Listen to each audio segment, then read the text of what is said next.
We're going to meet my first guest this evening is a young actor, but not as young as he was when he first appeared in the lead role in the film Quadrophenia, but he's still young enough to play the thug Alex in the new adaptation of A Clockwork Orange, soon for the Royal Shakespeare Company. Please welcome Mr. Phil Daniels.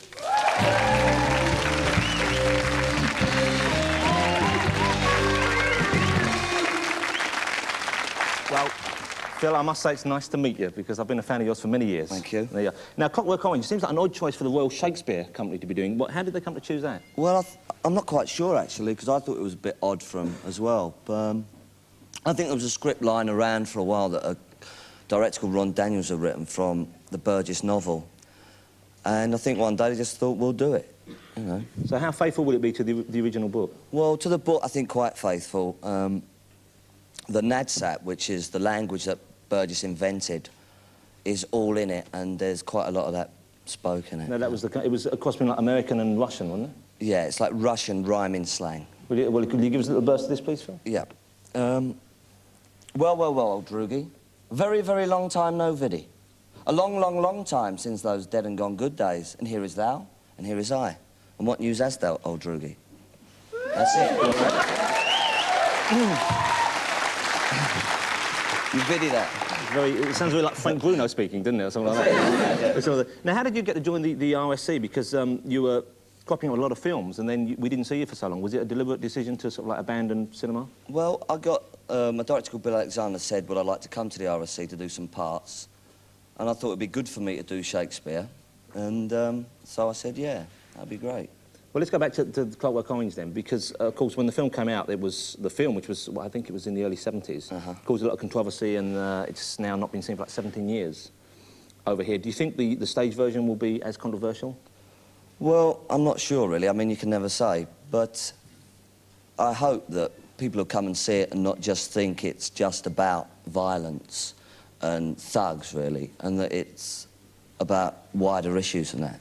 Will you be are the fight scenes and stuff, are they still happening on stage? Oh, yeah, there's still... I mean, you've got to do it. There's still the fights happening. It's very choreographed. Who's doing that? A fight director called Malcolm Ransom. But we're all running around, you know. You have to be very careful. I read somewhere that Arlene Phillips was involved as well, is that? Yeah, she's doing some choreography. There's some dancing in it as well. I see. Well, she was from Hot Gossip, and I thought she might be doing the fight scenes, and you'd be bumping and grinding all over the place. No. Well, I'm disappointed, Phil, frankly. I must be honest. I'll bet you are. But the book was written way back in 1959, wasn't it? The book. Now, is it still relevant? Has it aged well? Well, I think so, because, I mean, if you look at a lot of crimes that are happening now in America, the gang warfare that's happening, and wilding crimes, I think it's quite relevant to today's society as well. Because Burgess kind of made it out to be as though the violence and that kind of gang violence was like an adolescent phase. Well, in a way it is, at times. I mean, some people do carry it on, but out of maybe 50 skinheads, maybe 2 will carry on being that, and 48 will just slip into society. And most of them wind up working on this show, I suspect. Well, probably, yeah. Let's talk about some of your earlier stuff, because I remember seeing you in a especially fine Mike Leigh play, Meantime, which I think we'd like to have a look at a clip at, because it's top-notch entertainment. Let's have a look at a clip of this. Done any work in the past 2 weeks? Yeah. Been working for the police, giving them information about various robberies and murders. No, that was week before last. This week I'm spying on dole office workers, determining their movements between 12 and 2 in the afternoon. You don't make our job any easier, you know. I'm not talking about your job, we're talking about our jobs.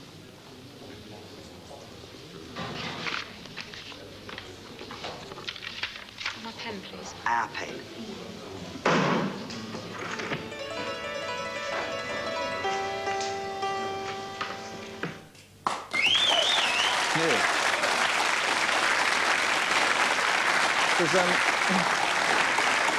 I assume you haven't seen it, but does it feel strange to watch yourself like 5, 6 years on?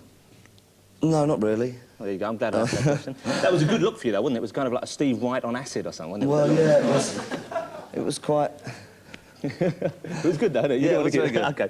Now, let's look at Mike Leigh a little bit. How does he construct a play? Because I know he doesn't work from a very tight script. Yeah, you have to improvise. It's all improvised. So he'll talk to, say, me for weeks, and I had to give him a list of, say, 60 people I knew, and then you'd talk to him about them, then improvise pick 3 and improvise and join them into one person.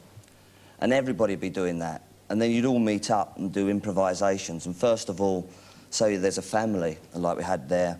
When we were very young, if you're under 5, you do hand improvisations. So if you've got, well, you put your hand down on the table, and with mum and dad there, and if your mum rejected you, you felt rejected. If she patted you, you felt loved. But when you get to about 10, you can start improvising these things. Well, I bet you couldn't wait to get to 10 then, could you? So that's how does he build all his plays that way? Yeah. That's bizarre, isn't it? Yeah. As an actor, is that par for the course, or is that out of the ordinary? It's out of the ordinary. I mean, there's a few directors that do that sort of work, but there's only about 3 or 4. So, but it's always written by Mike Leigh? Yeah, it's devised by Mike Leigh. Because he must get a lot of stuff off you and the other actors, Well, it's all from us, but his... So, but he still takes the credit then, is that... I'm not going to say that. Well, I'll say it for you. Mike Leigh takes all the credit. There you go. Well, it's been a pleasure talking to you. I'm looking forward... When does the Clockwork Orange open? The 26th of January. I'll be down to see it. I like a bit of the old mega violence and in, out, in, out. Thank you very much, Mr. Phil Daniels.